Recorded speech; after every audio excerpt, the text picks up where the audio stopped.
kayo guys ha. Pang good vibes lang ito. Kasi po, yung darling ko, matagal maligo. Baliktad kami. Di ba guys, dapat ang babae ang matagal maligo, dapat ang babae, di ba? So baliktad. Ang tagal maligo ay ang husband ko, ang darling ko, no? Iwan ko lang anong gagawin niya sa loob. Siguro, na ano ko, mag-upo-upo pa yan, tapos naka-cellphone pa kasi mahilig yan sa balita. Yun, matagalan siya tuloy. Ako, pag maligo ako, bilis. Basta makaano lang sa buhok ko, tapos dili ko manglugod. Muni guys, dili ko manglugod, no?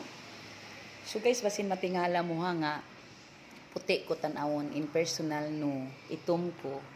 Sa ako lang ni siyang lotion guys nga, anak bitawang muraog pangpaputi nga lotion, pero banlawan ni mo back to normal na siya. Pero dako kay siya tabang, kay sunblock man siya.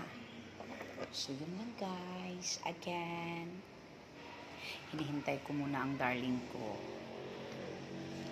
So, hindi natin idaan sa lungkot na palaging umuulan. Smile pa din tayo. Yan.